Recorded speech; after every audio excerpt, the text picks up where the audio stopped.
So we're going to draw variations of roof, variations of walls, and we're going to do it through a process called model in place. In order to model in place, we have to create a reference plane. So we go through level 1.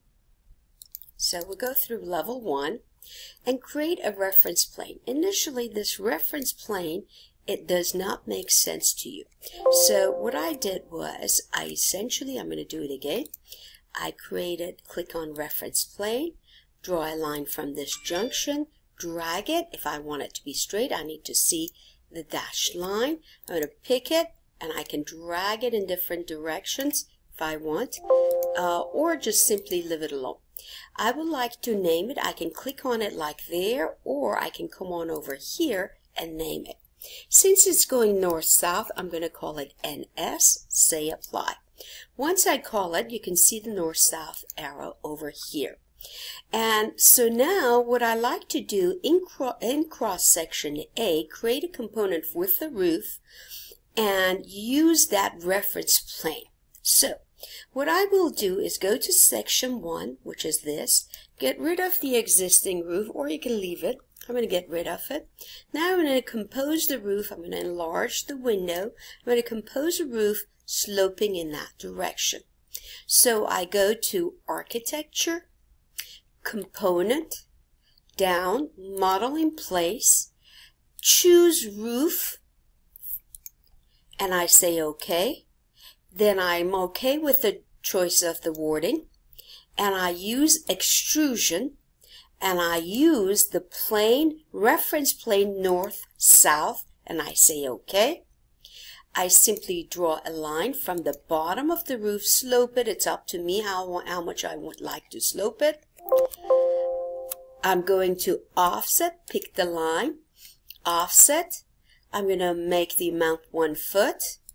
And I'm going to go straight. It's up to you. I'm just going to zoom right a little bit closer, go straight, shim it, trim it, and then I'm going to come on over here, give it an overhang of, I don't know, 4 inches.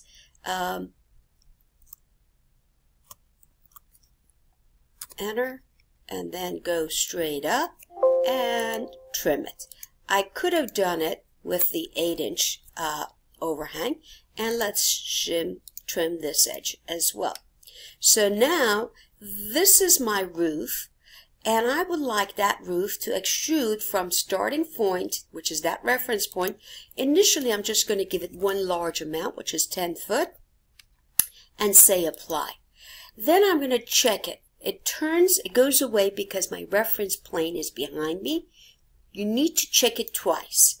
Now I go to the site, and I look at that roof, I pick it, here's my roof, it allows me to stretch it, it understands planes. I'm just going to check it just this much. Here you can actually see, you can show it the amount of overhang, or you can just check it to here, and then you want to drag it in this direction, and you can identify the amount that you like to go.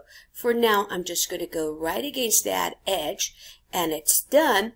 And I'm going to go back to my 3D so I can see it.